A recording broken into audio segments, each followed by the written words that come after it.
Happy Monday, everybody. It is another Monday again. Man, the weeks are flying by. I'm wearing my dope Library Rock shirt today I got for $5. This thing is awesome. Got it at a library sale. Friends of the library, which I highly recommend you do. That you join if you're not a part of. You get early access to library sales. You just get a lot of awesome things that come with that. You can find a lot of cheap books. And all the people over there are very nice, and you can get connected with all of your local libraries in town by doing that and making awesome connections. Today, I would love to cover I'm hearing a lot of people that are nervous about their sales in the last couple months, and I think that there's an obvious explanation as to what's going on. This is mainly for people that have been selling, since this year. Let me get into that. So I, like many other people, saw a significant jump in sales in September and August. I even had a good July actually. The reason for that is it was textbook season. People were going back to school. You start to see that middle of August into September. If you think back when did you buy textbooks? When you were starting your classes. For me, it was like after the first week of school. I'd wait to see which classes I was going to drop. I was always switching things around, so I always waited till the last minute to buy.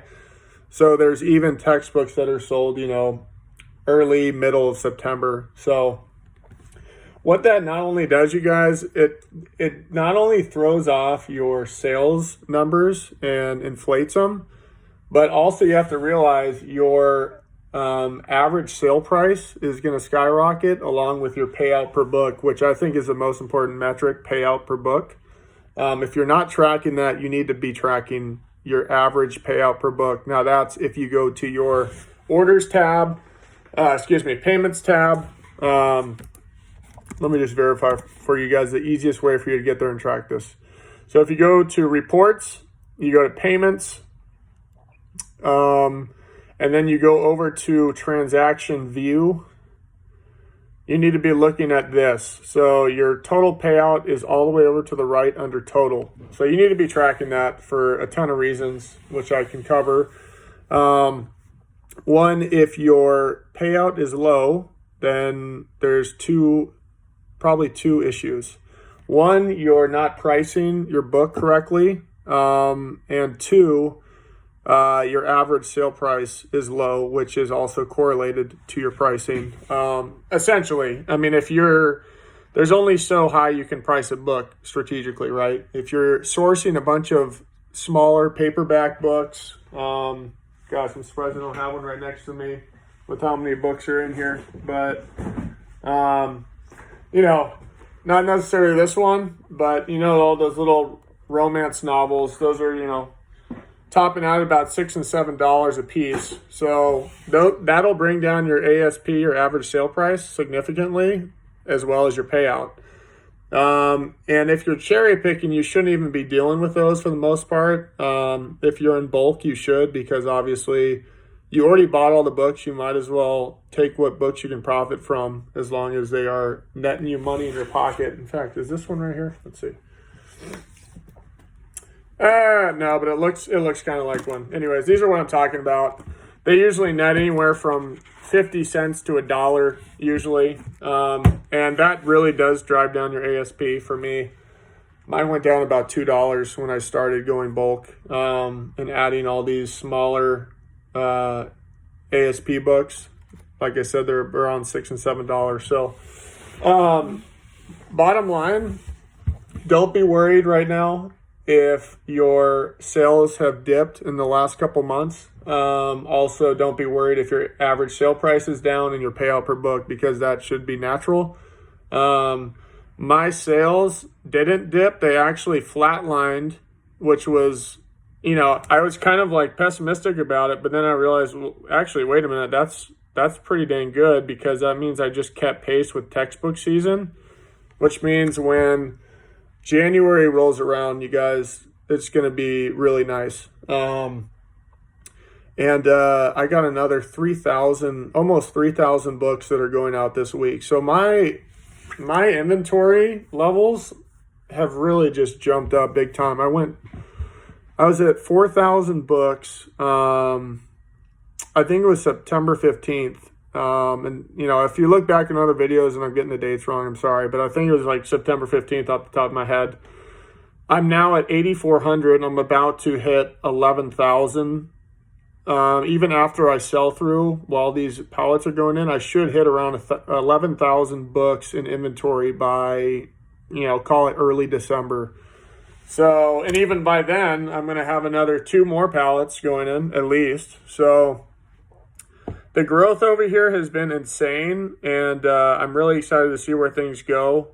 When you get into this much volume, you front load pretty hard with costs and everything. But as long as you're tracking your numbers, aka stuff like your payout per book, and it's right where it needs to be, you are totally fine, and you should keep scaling, as much as you can.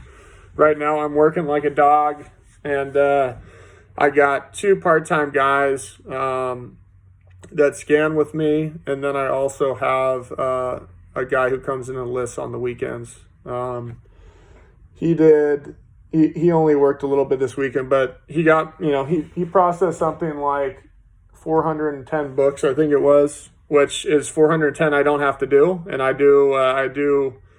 was doing 20 cents a book for all of you that are curious about paying a lister. Now I pay 25 cents, and that's because now I want them to actually go in on, I'm talking Excel list, go in, click, the A in there to open up the Amazon page. And I want my pricing, we're working on pricing our books a little higher and more effectively to bring up our numbers. So I was leaving too much on the table doing the used buy box. So that's what I'm doing now.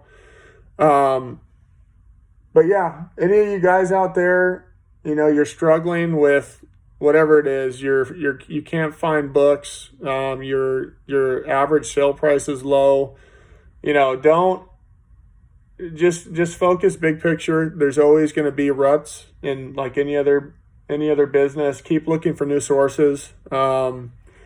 Keep looking, maybe if you're struggling with your average profit per book, don't pick up books where you're paying $2 to make $3 total, $1 profit.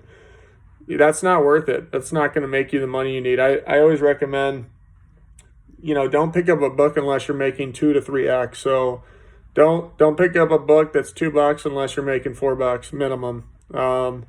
And there's always cheaper books, you guys. The cheapest sources you can find are garage sales, and in my town at least, I have a Goodwill outlet that's 20 cents a book. I mean, that's like ridiculously low. If you're getting books here, okay, here's like a sweet spot. If you're cherry picking only and you're getting 20-cent books, and let's say you're sending in like 200 a week, you're going to have like that's going to be a very profitable business, you guys. And that's probably a part-time business as well. I can list 200 books now in a little over 2 hours, maybe even 2 hours, no problem, about 100 an hour. So, you can, if you're finding at least, you go out 5 days a week, 40 books, which isn't that hard. And, maybe some of those days need to be on the weekends when you can go to garage sales and whatnot. But it's not that hard, you guys. I did it, so there's no excuse. I did it part-time. I was doing 250 to 300 a week, sourcing and cherry picking. And, that's what actually led me to scale up to bulk, because I saw such promising numbers that I was just like, gosh, if I can buy these Gaylords of books, I don't have to fight with anyone to get these books. 2, I'm not missing out, right? I get these books fresh for me to go through and no one else, so that was a huge thing for me. And also just getting my hands on more books in general.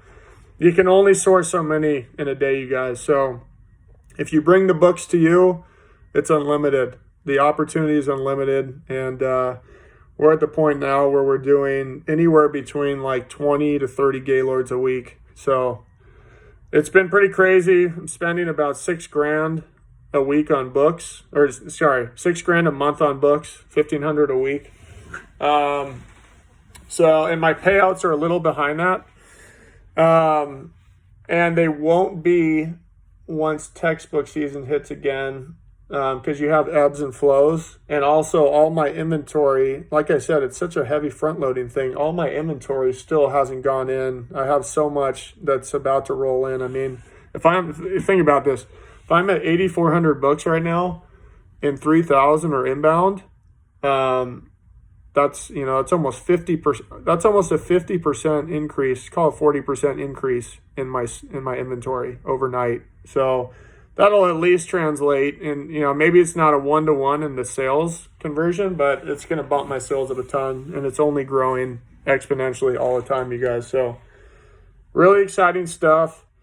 Get out there, find those books. If you like the video, please hit the like button for me. If you're not subscribed, go ahead and do that as well. I promise you, even if this video didn't bring you some value, you will find some of my other videos or my videos to come in the future. And if you have any questions, please comment below for me, and I will be happy to get back to you. I respond pretty quick. I don't think there's a single comment that I haven't replied to within like 24 hours. So anyways, get out there and keep feeding the beast, guys. Talk soon.